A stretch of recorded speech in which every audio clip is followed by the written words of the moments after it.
I'm going to show you how you can add Claude Code into any app using the Claude Agent SDK. This isn't just another SDK where you get access to some kind of API endpoint and a model. It's so much more than that. It's Claude Code as an SDK. So you get an entire toolkit to fully customize Claude Code any way you want right within your apps. In this video, we're going to dive into using the Claude Agent SDK. I'll first explain how it works, and then we're going to get our hands dirty and write some code. To give you an idea of what's possible with all of this, I want to show you this project that I'm working on. So this is my own AI coding workflow manager tool. And my issue was that anytime I'm running multiple Claude instances, running my agents, I'm always switching back and forth. So when one task is done, I'm always opening up multiple terminals, trying to figure out where I'm at in this process. And it makes it hard to manage. So when I was learning the Agent SDK, I really wanted to push the limits and see what I can do with this. And I decided to build out my own interactive AI coding terminal that's attached to every ticket in this Kanban board style application. So essentially, I can open up a ticket, fire off a prompt right from my ticket here, and while that's running, I can see it on the left side. I can easily jump into another ticket, work on a task, and then once the next one is done, I can open it up and can continue from there. So it makes it really easy and I never lose where I'm at. I even added in the ability to send off tasks to a remote environment. So if I ever need to leave my computer, I can fire off a prompt and my agent will spin up this remote environment and it'll continue working even if my computer's off. This part actually uses Warp's Oz orchestration platform in order to spin up these remote environments, but more on that later. If you've ever built out any AI powered apps, then you understand exactly how difficult something like this would be to build. And this is exactly where the Claude Agent SDK can help us. Now, the Anthropic team explained why they launched the Agent SDK in an article, and their logic was that they saw a lot of people using Claude Code for non-coding tasks. So things like note-taking, video creation, working with Excel files, and so on. So they decided to take that same engine that powers Claude Code and release it as an SDK so you can just keep building on top of it, and it's become extremely useful for that. Now, it's important to understand the difference between the Claude Agent SDK and the Claude Client SDK, because these are two different things. So the Client SDK is a wrapper around the Claude API. Maybe you've worked with OpenAI's API. Essentially, it's the same thing. So you get this API endpoint and you send off a request and you get back a response with access to a model. And that's it. So nothing on top of that. You have to build in everything else from scratch. Now, on the other hand, you have the Claude Agent SDK, and this is a ready-to-use agent. So essentially, when you fire off a prompt, this is a fully functioning agent. So it already has the agent loop. It already manages context. If you want to add in memory, there's just a few configurations you have to add in, and it comes in with built-in tools. So if you want to read and write files, you want to run bash scripts, you want to perform web searches, all this is already built in, and you just configure what tools and how much permission this agent has. So the Client SDK gives you access to a model, and everything else you have to build out on top of it. The Agent SDK, you get a ready-to-use agent out of the box. Okay, so let's actually get into building something out here. So we're gonna go ahead and work within this simple file here, and I'm gonna show you how to configure your first agent. So we have a few different options for how we can install this, but in my case, I wanna stick to the TypeScript SDK. So I'm gonna go ahead and copy this command right here and go ahead and just install this. Once we've installed the SDK, we can get started by importing this query method from the Claude Agent SDK. Now, this function is just our main entry point, and it initializes that agent loop. In here, we'll kick things off by passing in a prompt, and in my case, I'm just going to tell it, please review the images in this current directory and create a report of all the data in them. Now, I'm going to explain what's happening here in a second, but ultimately, it's just a folder with images of receipts. Next, we want to pass in our options. Now, this is a series of values that configure our agent's behavior. So the settings we pass in here will determine what tools our agent can use, which model to use, and any other configuration we need specifically for this agent. Now, within my options, the first thing I want to pass in is the current working directory. So this just tells the agent which folder we're working within. Now, in my case, this is just going to be a hard-coded value. It's going to point to a folder on my desktop, and that folder contains those images of those receipts. So from here, I'm just going to set the model that I want to use, and I'm also going to pass in my Claude API key. Now, if you don't have one, just go to your Claude developer console, and you should be able to create one under the API keys tab there. So go ahead and create it and pass it in here. The last thing I want to pass in is going to be an array of allowed tools. So out of the box, the Claude Agent SDK already has these built-in tools for us, and here we can just add them in, and this tells the agent what it can use. So we have tools for reading and writing, performing web searches, running bash scripts, and much more. So for this demo, I'm just going to pass in all the tools that we already have built in. And in this case, this agent is just going to have access to everything. So this way you can get an idea of what's available. We've configured the query method, but now we need to handle the response. And this is going to be an async iterable. So we're just going to write a for loop to process all the messages as they stream in. So as the agent is working, we're going to see a series of messages like the tools the agent is using, the agent's thinking and reasoning process, as well as the actual messages that the agent wants to return back to the user. So it's up to us to extract which messages we want the user to see and get these values. So if I run this and log out all the messages, we're going to see something like this. It's just going to be a bunch of messages as objects with the details of the message contents. So here we see the assistant messages where we can see the type value. And from here, we can get access to the actual contents of the message. The last message will always be with the type of result, and this is just that final assistant message telling us that the task has been completed, and it's like that final message that you see in any chat box. So here we can see that this assistant reviewed all the images, and it even created a report based on the transactions that we have. So that's actually pretty cool. So I want to return the actual message value and not this object here because I want to stream this back to the user. So in this case, I'm going to access the message content value, and this is going to give me that message text. I can do the same for the final result by checking for the type of result.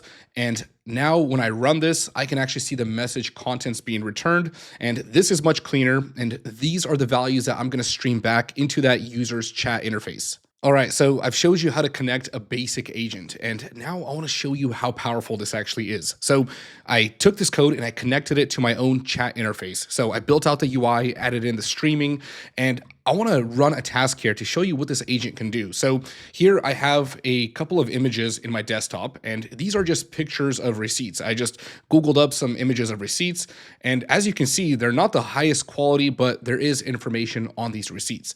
So we're going to have this agent go ahead and look through this folder, analyze these receipts, and we're going to create a report in a markdown format. So I'm going to tell this agent, process the receipts in the current folder, review each image and its contents, and create a markdown table with the information out of these receipts and put them into a receipts.md file. So we're going to go ahead and generate this. Now, really quick, we're going to go back into our configuration settings, and I'm going to set permission mode to bypass permissions, and I'll also allow dangerously skip permissions and set that to true. And the reason why I'm doing this is because certain commands require us to approve things and interact with the UI, and I just want my agent to not have any guardrails and just be able to complete the task. So I'm going to go ahead and just run this, and we're just going to see how the agent streams things in and what the final result's going to look like. So let's take a look. So here I can see the agent's thinking. I can see that it's reading certain files, it's going through them, and it's actually returning some messages as it's going through its reasoning process. Now, I just did a little bit of configuration. I didn't fully build everything in, but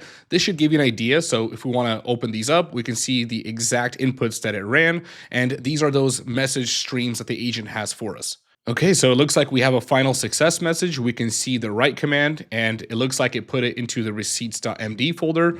And if I open this up and take a look at it, here we see the final report. So I see a full table here. It looks like all the items are listed out, and it actually organized it in a cool way. So I know that this is a simple example, but this just shows you the power of the Agent SDK. The fact that it was able to call tools on its own. It was able to read the images without us having to custom build everything in, and it generated a full report off of minimal configuration. And this is just a slight version of how I was able to make that full coding agent. So if I wanted to have it build me some kind of app, I can actually start that process from this minimal chat UI, and it'll actually function. It'll write the code, run the commands that it needs to, and it has full control the same control that Claude Code has itself. I want to switch gears for a second and talk about spinning up agents in a remote environment, since this was a key part of the AI coding platform that I demoed at the start of the video. So my idea was to have a tool that I don't just use on my machine, but something that I can take on the go. So if I'm ever getting on a flight, I want to be able to spin up an agent, close my computer, and have that agent keep running, and essentially offload the work from my computer to this environment. Well, as I was working on this, I actually stumbled upon the Warp Oz orchestration platform, and it actually does pretty much everything that I need it to do. So I want to show you this, and I want to explain how this works. If you haven't heard of Warp, it's a fully native AI development environment, and they recently announced their orchestration platform for cloud agents called Oz. Now, Oz lets you spin up multiple cloud coding agents in these remote development environments. So you fire off a prompt, an agent clones the linked up GitHub repo, it begins work remotely, and once it's done, that code is ready for you to review. And this can come in the form of a pull request, or you can just bring that code down locally and continue working on it. Now, to trigger these agents, we have multiple options. We can do this from the Warp CLI, we can do this with integrations like Slack or Telegram, but the method that works perfectly for me is their TypeScript SDK. So this way, I can actually build this and trigger an agent from my own UI. So I can do it programmatically and fire off these remote tasks anytime I need something sent off. So I want to jump into the code and actually show you how I did this and how it all works. Okay, so jumping back into the code, the first thing we'll want to do is install the Warp Oz Agent SDK. Once we have that installed, we're going to import the Oz API class, which is going to set up our client instance, and this is going to be our entry point. Now, there are three key methods that I needed in order to make this work within my own UI. So first, we have the run method, which essentially lets us fire off a run. So this is where we add in our prompt, and it triggers that run in the remote environment. Then we have the list method, which allows us to see our runs, and this is crucial for being able to see that status. So if I want to see where a run is at in my dashboard, I'm able to list those out, see that current value. And last, we have the retrieve method, which just lets me get the details about a specific run. So these three methods give me pretty much everything that I need in order to control these runs from my own UI. So to spin up an agent, I'm just going to go ahead and trigger the agent run method, and I'm going to provide it with a prompt. So in my case, I'll just say create a proper README file explaining this project and what it's about, and generate a pull request when it's done. Now I can pass in more configuration settings like the model we want to use or the name of the run, a base prompt, but in this case, I'm just going to pass in the minimum settings, and at the bare minimum, we at least need an environment ID here. And this just tells the agent what environment we're working within. Now, we don't have an environment ID yet. So what we're going to do is quickly create one. We'll grab that ID and we're going to pass this in here. So there's multiple ways of creating environments. We can do it from the Warp CLI, or we can do it from the Oz web platform. So we're going to use the web platform just for simplicity. So we can go to oz.warp.dev. And once you sign up for an account in there, you're going to see this section for environments. Now I'm going to go ahead and create a new environment. We're going to give this a name. Now for the repo, I already connected my GitHub account, and I'm just going to work within this repository that I attached. So you just want to give it some permissions, and for the Docker image name, well, I'm just going to click on suggest there, and that's just going to simplify everything. Okay, so our environment's created. We can go ahead and copy this ID, and let's just paste it in, and that's all we need in order to fire off a run. So let's just go ahead and test this. We're going to run this file and see what happens. So when I fired that off, I can immediately see the run right here inside of my UI. So I can see the status of it.